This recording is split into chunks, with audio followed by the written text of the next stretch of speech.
Iya, itu ya, betul. tapi yang membanggakan Itu juga. Nokia berapa Mana ini? Pak, lihat coba.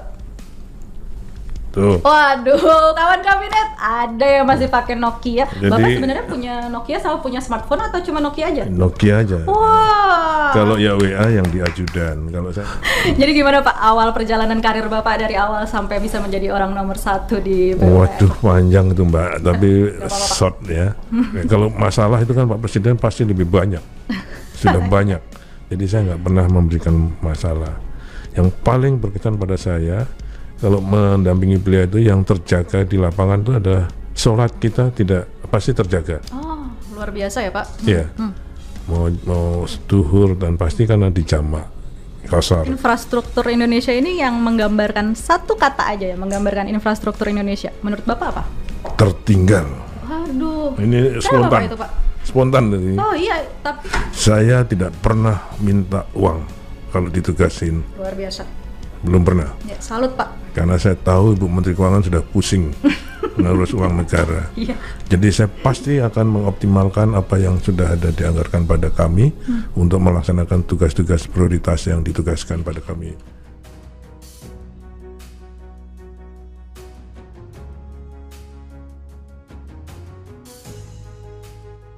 Pak Bas, gimana tahun 2022? Tambah semangat dan optimis nggak nih? Harus tetap semangat, harus tetap optimis, oke? Karena makin kita tertantang, makin harus semangat. Betul Pak. Kalau tanpa tantangan, malah kerja nggak semangat. Tapi kayaknya tambah sibuk ya Pak, walaupun baru awal tahun. Ya, memang tugasnya begitu dari dulu ya podo ae gitu ya. Kalau nggak sibuk nggak menteri ya Pak ya. Iya, emang tantangannya tugas yang diberikan oleh Pak Presiden makin banyak. Kita nikmati dan harus tetap semangat. Ngomong-ngomong semangat nih Bapak, topi ikoniknya kok nggak dipakai Pak? Ini topi ikonik ini memang sangat berharga buat saya. Nanti kalau saya pensiun mau saya lelang Jadi. buat sanggup pensiun. Oh gitu. Oh gitu, oke. Karena itu memang 5 tahun saya pakai nemenin saya untuk membangun bendungan, bangun jalan tol, membangun jembatan bergantung, semuanya selalu saya pakai. Kalau saya soal yang digital ini memang agak nggak melek gitu ya. Tapi saya tahu powernya dari digital equipment itu. Tapi saya nggak terlalu hobi gitu main itu. Jadi handphone saya masih Nokia. Tapi Iya, yang itu ya, betul. tapi yang membanggakan Itu juga. Nokia berapa Mana ini? Pak, lihat coba. Tuh. Waduh, kawan kabinet, ada yang masih pakai Nokia. Bapak Jadi- sebenarnya punya Nokia sama punya smartphone atau cuma Nokia aja? Nokia aja. Wah. Kalau ya WA yang di ajudan, kalau saya hanya pegang ini. Dan ini Pak, di seluruh dunia hanya 2 orang yang pakai. Bapak sama? Saya Perdana Menteri Belanda. Iya, benar ada juga ya Pak, itu Iya. fotonya viral juga. Iya kan? Karena 2 kali saya jemput beliau di Halim. Yang pertama kali saya tanya, mana handphonemu? Tetap sama. Jadi masih janjian ya Pak, harus selalu Iya. tetap pakai itu. Oke, iya. Dengan ini kan kita fokus telepon dan SMS. SMS dan telepon aja. Bu Menteri Keuangan itu selalu protes. Tapi kalau Bu Menteri Keuangan juga kalau saya SMS bales dengan SMS. Siapa yang nggak mau balas Pak Bas? Nggak ada yang berani. Dengan SMS. Iya, saya juga kalau di SMS pasti Oke, balas Pak sama oke. Bapak mah. Pak Bas, nah kalau misalnya kita ngomongin karir nih Pak tadi. Kalau misalnya ngomongin karir, Pak Bas nih beda dengan menteri-menteri yang lain. Kalau menteri yang lain kan ditunjuk. Tapi kalau sama Pak Bas juga ditunjuk. Tapi Pak Bas meniti karir dari ASN, dari bawah. Iya. Jadi gimana Pak awal perjalanan karir Bapak dari awal sampai bisa menjadi orang nomor 1 di BUMN? Waduh panjang itu Mbak, tapi apa-apa, Pak. short ya. Saya memang dulu masuk Universitas Gadjah Mada di Ya. geologi pengen jadi kerja di minyak. Tapi karena saya ekskursi besar bersama ITB, kemudian di Riau di Caltex waktu itu, dan kemudian pada skripsi saya di Talang Akar dengan Stanford, akhirnya saya memutuskan nggak bisa kerja di minyak karena terlalu eksklusif. Ibu saya nanya, loh kamu dulu masuk, karena muda saya, kecil saya di Pelaju di Palembang. Tapi dengan adanya ekskursi dan skripsi itu yang terlalu eksklusif, jiwa saya nggak suka. Akhirnya saya masuk PU yang ngebor, tapi ngebor air tanah, bukan ngebor minyak di Jawa Tengah. Jadi saya masuk PU bukan di Jakarta, Di Semarang, Pak. di proyek di Jawa Tengah. 80 sampai 84. Kemudian dipindahkan ke NTT 84 sampai 87 di air tanah. Dan 87 saya sekolah ke Amerika untuk S2 dan S3 saya. Di Colorado ya, Pak? Colorado. Karena saya kerja di PU, saya ngambil jurusan sipil. Karena saya S1-nya geologi, S2 saya harus pindah ke sipil dan S3 di sipil. Kemudian pulang ke Jakarta, nggak boleh lagi ke daerah. Saya di Patimura tahun 93 sampai selanjutnya macam-macam. Banyak sekali berarti ganti-ganti jabatan, tapi nggak boleh ke daerah lagi gitu. Nggak boleh, tapi akhirnya saya alhamdulillah ditunjuk sebagai Direktur Jenderal termuda waktu itu. Alhamdulillah, Pak. Umur 48 di PU. Padahal waktu itu kan PU banyak sekali para senior saya yang jago-jago. Tapi Pak Menteri almarhum Pak Sunarno waktu itu menunjuk saya sebagai Dirjen Sumber Daya Air atau Pengairan. Kemudian selanjutnya menjadi Kepala Badan Litbang dari 2023 2025 Dirjen, 2025 sampai 2027 Kabalitbang, 2007 sampai 2013 belum itu, Pak. Inspektur Jenderal 2013 sampai 2014 setelah sebelum diangkat sebagai Menteri sebagai Direktur Jenderal Tata Ruang. Tapi sebetulnya yang berkesan buat saya selain Direktur Jenderal, saya ditunjuk pada saat adanya bencana-bencana. Pasti sebagai tim atau ketua tim tsunami 2004. Itu saya sebagai Direktur Jenderal Sumber Daya Air, saya mengetuai tim di sana. Kemudian Yahukimo kelaparan, saya juga ditunjuk sebagai tim penanggulangan. Kemudian amblesnya Cipularang. Terakhir bukan Purworejo. Sidoarjo. Sorry, Pak, koreksi. Timnas Lumpur. Jadi saya bisa menyampaikan I was born for disaster. Luar biasa. Jadi karena disaster lah Pak Bas hadir. Karena untuk disaster itu keluar karakter seseorang. Berarti benar tadi PUPRMN ya, Pak? Itu benar banget itu. Menangani disaster itu keluar karakter orang. Iya, setuju, Pak. Leadership maupun personal karakter. Ya, setuju. Keluar dari hati. Iya. Karena akhirnya menangani disaster itu harus dengan love, dengan cinta. Apapun mau kompetensi, mau macam-macam, tapi terakhir love. Ya. Harus menangani disaster dengan love. Kalau enggak pasti tewas kita. Tapi sebenarnya kalau selama ini kan Bapak udah 2 periode nih, Pak Bas sama Pak Presiden Jokowi ini, pengalaman paling seru bekerja bersama Pak Presiden itu apa, Pak? Ya boleh. Saya kalau menemani beliau gitu, mendampingi beliau, itu saya kalau ada Pak Sekap, ya Pak Seknek, saya itu nggak pernah ngomong kerjaan.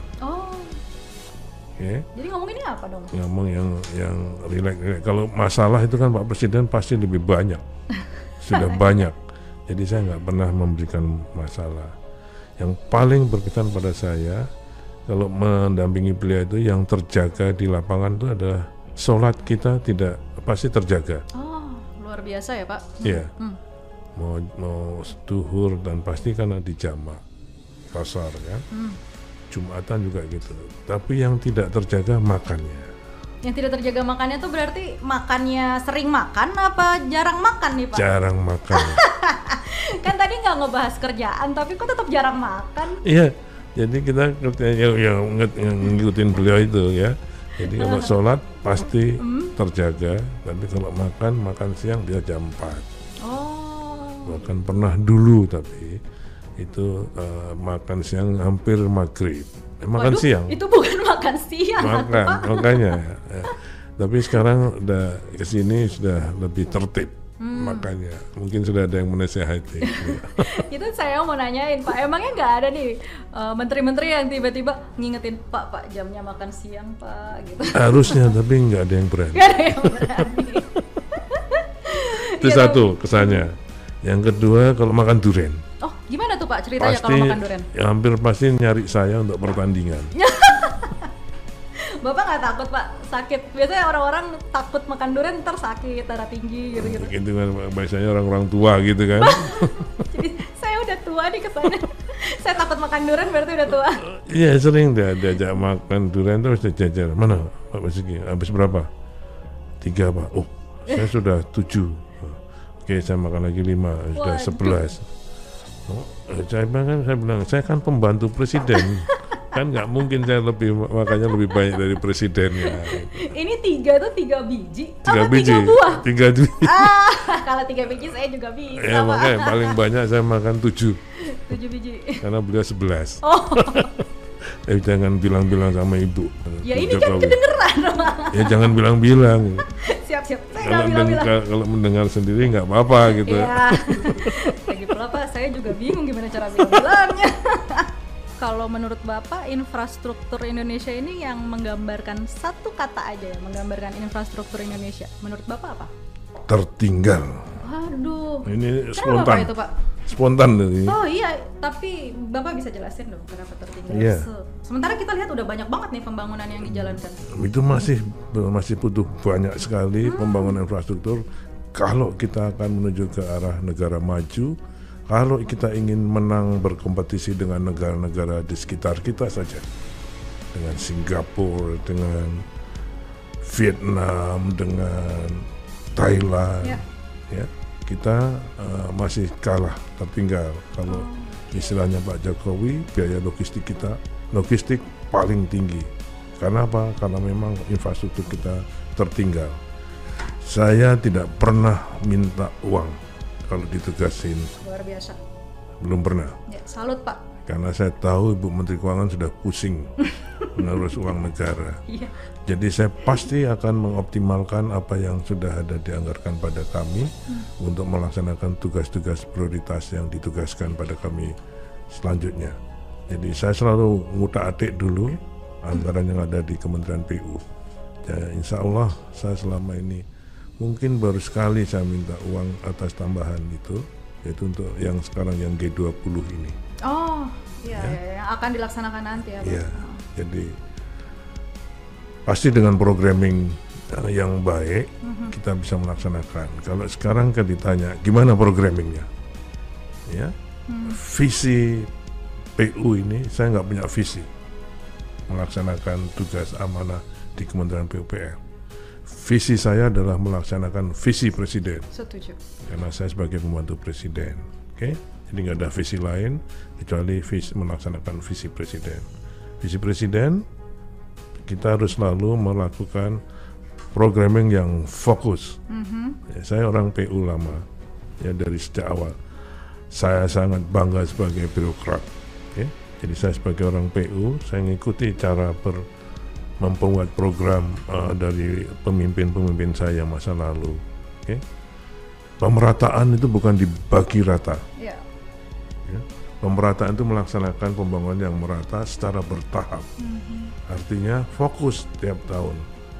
Ya, jadi ada 10 destinasi wisata yang akan kita kembangkan, tidak semuanya kita sentuh pada tahun 2020 sampai 2021. Okay. 5 dulu. Yeah. Tahun 2022 ini dianggap selesai, nanti akan pindah yang 5 lagi. Yaitu yang namanya programming yang fokus. Ya. Jadi kalau kita mau prasmanan, tidak semua rata, acar semua. Nggak ada kambing gulingnya, Sakit perut. nggak ada empal gentongnya kan, nggak ada main course-nya, dimakan semua sama-sama rata, sakit perut. Iya, betul. Jadi harus ada kambing gulingnya, ada empal gentongnya, ada steaknya mungkin, ya kan? Tapi itu 3 saja yang fokus, yang lainnya bisa yang lain-lain. Iya. Okay? Intinya sesuai kebutuhan. Ya, bukan berarti yang lain tidak disentuh. Iya. Yang lain tetap disentuh. Oh, oke. Okay?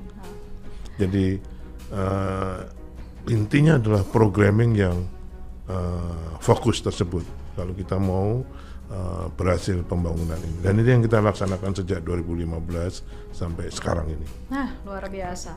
Itu dia Pak, sejak tahun 2015 kita juga tahu bahwa program Nawacita Pak Jokowi itu membangun Indonesia dari pinggiran sampai ke pelosok pedesaan. Dan sejak tahun 2015 sampai akhir 2021 sudah sekitar 400 jembatan gantung ya Pak yang dibangun oleh 409 kira-kira. 409. Luar biasa Bapak ingatannya masih ingat sampai angka exactnya. Nah, ini tentunya kan bermanfaat sekali untuk mobilitas para masyarakat di pedesaan yang tadinya terisolasi tapi sekarang jadi tersambung gitu Pak. Iya, ya kita membangun kalau tadi Nawacita tidak hanya membangun yang untuk peningkatan atau persaingan, memenangkan persaingan ekonomi untuk pertumbuhan ekonomi, tapi pembangunan infrastruktur kerakyatan seperti ini salah satu jembatan gantung. Ada nanti irigasi pedesaan yang padat karya, ada lagi PISU ya, itu pembangunan infrastruktur ekonomi sosial masyarakat. Ya. Kemudian nanti ada PAMSIMAS, air minum masyarakat berbasis masyarakat, SANIMAS, sanitasi berbasis masyarakat. Kita kerjakan semua kotaku, kota tanpa kumuh.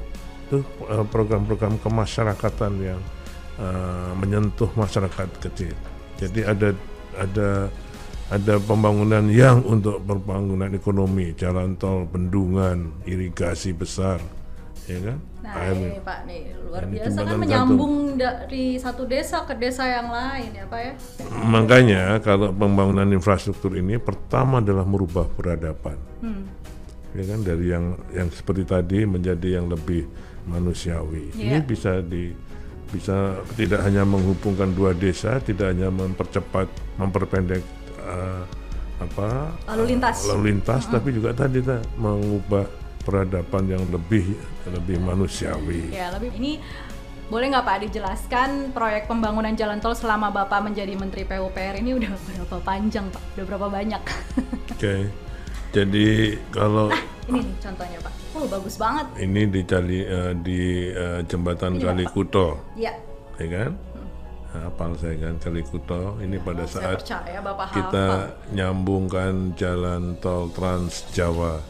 Pada saat selesainya ini, kemudian diresmikan oleh Bapak Presiden dalam rangka juga menyambungkan Trans Jawa dari Merak sampai ke Probolinggo. Okay? Jadi sebelum sampai dengan 2014 kita mempunyai 790 km jalan tol. Okay. Nanti dari sampai dengan 2024 nanti target kita adalah 2.390-an kilometer. Oke. Saat ini yang sudah beroperasi tambahannya adalah 2.600 kilometer. 1.600 km yang sudah operasi. Nanti 2024 insya Allah beroperasi lagi sepanjang total 2.300 kilometer jalan tol. Berkesinambungan berarti Pak setiap tahun demi tahun. Itu tidak hanya di Jawa, tapi juga di Kalimantan dengan Balikpapan Samarinda yang nanti akan kita sambungkan dengan IKN. Tantangan-tantangan Kementerian PUPR yang selama ini dialami apa sih Pak? Saya kira seperti yang kita tagline-nya sigap pembangunan negeri. Tantangan pertama, target yang diberikan oleh Bapak Presiden. Kita kerja sekarang ini harus cepat. Ya.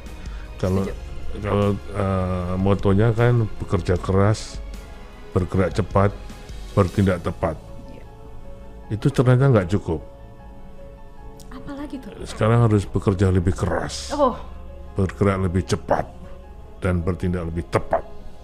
Kalau kita ingin menikmati enaknya hari Sabtu dan hari Minggu, gimana caranya? Bukan hanya terus mengumpulkan uang sebanyak terus jalan. Kerja lebih keras pada hari Senin sampai Jumat.